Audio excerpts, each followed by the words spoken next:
Hey guys, King Cheerio 85 here. Welcome to the channel.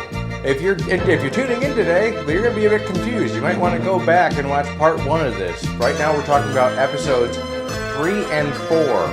This is part 2 of my look at Transformers: The War for Cybertron Siege on Netflix. Episode 3 begins with Ratchet investigating around the battlefield from the previous episode, where he stumbles upon the miraculously still alive Impactor, having been skewered through the chest, but still kicking. Now after the opening credits, we meet up with Optimus Prime, Elita 1, and Prowl. Optimus has an epiphany. Megatron can't abuse the Allspark if the Allspark isn't on Cybertron. Elita then points out another part of the legend, that if the Allspark were to leave the planet, life on the planet would cease. But Optimus is adamant that this is his only course of action. Alrighty then, big guy. I mean, we got the mythical artifact actually existing in real life, so I guess maybe it stands to reason that some of the legends surrounding it might also be true, but apparently that doesn't matter when it's Optimus, when it's Prime trying to get it. We then cut to Starscream being a racist dick in front of several cons that seem to agree with him. Continuing to discuss the non-existent finer details of his plan to get the Allspark off-world, Elita points out that the Ark doesn't have enough energon to take flight, and even if it did, would just be shot down before exiting the atmosphere. Wheeljack now finally gets his moment to tell Prime all about the space bridge he had located with Bumblebee way back in episode 1 that he was so adamant Prime would want to know all about. 2 episodes later, apparently. He then tells Optimus that while the space bridge is not operational yet, he does know somebody with the skills to fix it. That being Ratchet. Back at the Decepticon base, Shockwave reveals that he has been unable to get Ultra Magnus to reveal the location of the Autobot base. Megatron then tells Shockwave to go ahead and remove whatever safety restrictions he had in place and get the info by any means necessary. This does not sound good for Ultra Magnus, I can tell you that much. Mirage tries and fails miserably to infiltrate a group of Decepticons to gain information. I mean, I'm actually assuming he was there to try and locate a group of Autobots that they were hunting, so he could then join up with that group. It is then revealed that those Decepticons had murdered all of those Autobots. Like they were just, their bodies were just strung up on. Of course, with Mirage's hologram flickering in and out, revealing that, oh no, he's not a Decepticon, he's actually an Autobot. This leads to another Autobot-Decepticon brawl, and here we get to see Mirage's holograms used for combat as he creates 2 duplicates to counter the Reflector Trio. Having dispatched the Decepticon party, pretty easily actually, Optimus' team manages to locate Ratchet, who does not appear to be happy to see Optimus. The Autobot group attempts to explain the situation to Ratchet, who flat out refuses to listen to them, stating that he will not be an active participant in this war. He retreats back to his facility, and the Autobots follow, only to be greeted by the sight of dozens of damaged Autobots all under Ratchet's care. The Autobots again plead for Ratchet's aid. Ratchet pulls a gun on them, ordering them to go. In response, Mirage reaches for his own weapon, only to be tackled by the repaired Impactor, much to the shock of Optimus' team. Things get heated again until Ratchet diffuses the situation, once again asking Optimus to leave, which Prime does.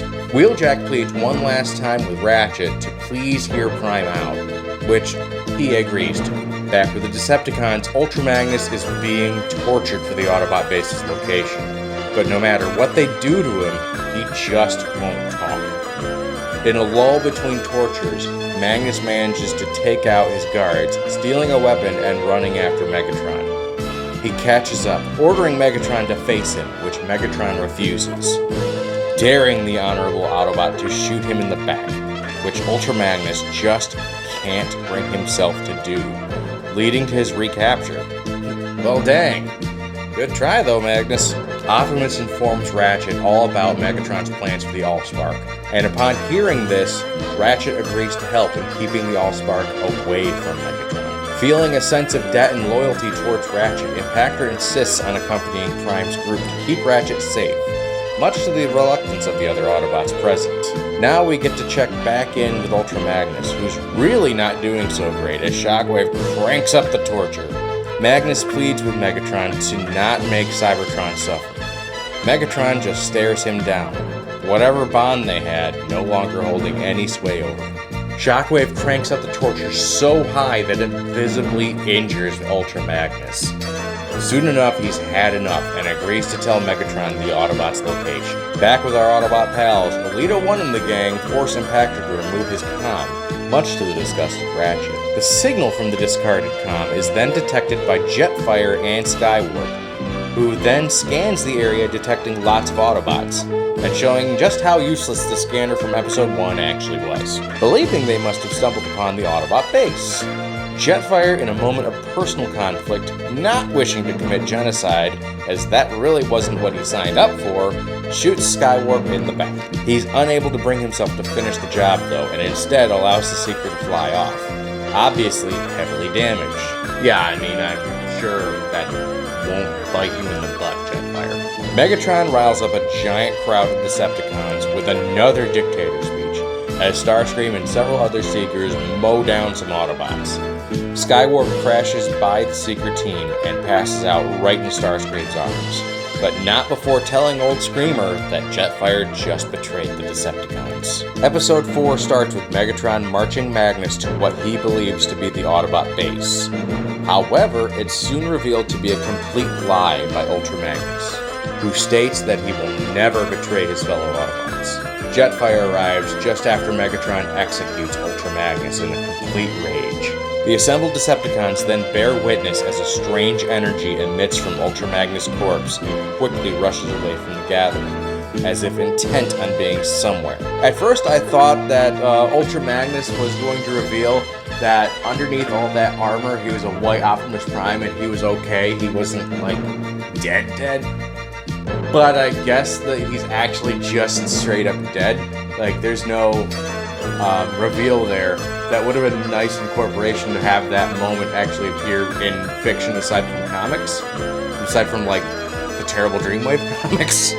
But, yeah, that would have been nice to see. But, oh well, he's dead. Lame.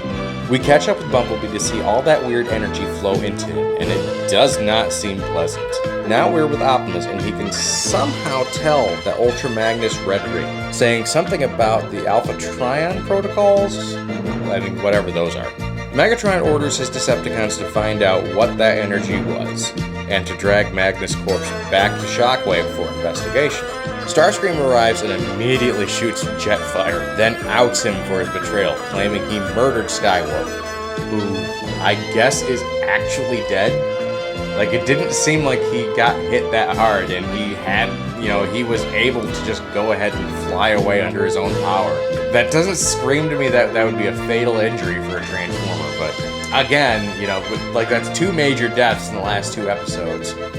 Jetfire admits to his actions, claiming he didn't sign up for genocide. Megatron then authorizes Starscream and the Seekers to go and kill him. After an aerial chase, it seems as though they may have actually killed Jetfire. Bumblebee wakes, but all is not okay.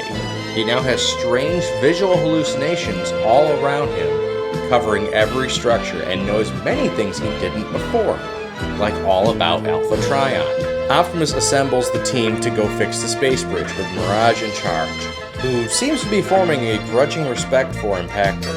Elita nags Optimus some more, and he puts her in charge of getting the Ark ready to take off, while he goes and asks the Guardians for aid. Mirage's team sneaks into the space bridge facility as Optimus speaks with the Omega Guardians. Despite the stakes involved, the Guardians refuse to render aid to the Autobots. An embittered Optimus leaves, but through the mist, a lone figure of a Guardian can be seen, appearing to be watching Optimus depart. Perhaps not all the Guardians feel the same after all. A Seeker patrol discovers Mirage's team and attacks, only to be shot down by Sideswipe and Chromia. Starscream reports to Megatron that he has successfully killed the traitor Jetfire, and Megatron promotes him to commander of the Seekers. Soundwave is unimpressed with Starscream's acceptance speech. Optimus returns to the Ark full of self-doubt and wonders aloud if the war and his people's hopeless situation was all his fault from the very beginning. Wheeljack refuses to let Optimus wallow, telling him it's not hopeless. Teletran 1 is almost online. Bumblebee surprises Optimus by barging into the room and revealing to Optimus that he is the carrier of the Alpha Trion protocols. Optimus takes Bumblebee in private, where Bumblebee has a vision of Alpha Trion. The vision explains the purpose of the Alpha Trion protocols. It is, in fact, the collected Autobot knowledge passed from chosen host to chosen host, as a means of preservation of the Autobot race. The vision urges Bumblebee to use the protocols to aid Optimus, and Bumblebee agrees. Coming out of his trance, Bumblebee tells Optimus that he knows where to find the Allspark. They then get interrupted when the proximity alert goes wild. Uh-oh, looks like the cons just might have found you. Prowl, Ironhide, and Hound rush out ready for a fight. But it turns out that Jetfire, who is very much alive but damaged, came looking to defect. Anyway, that's going to end our look at Transformers The War for Cybertron Siege this week. Tune in next week where I take a look at episodes 5 and 6, the final parts to Chapter 1. I'm actually looking forward to seeing where the story goes from here. It's been a while since we've had a fairly well-written Transformers story that's actually been put out in an animated format.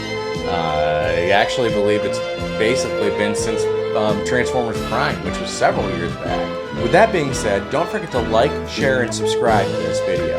And if you've got anything you think I could be doing better, make sure to share that in the comments, and I'll be happy to work on it. See you guys over in the next one. Bye-bye.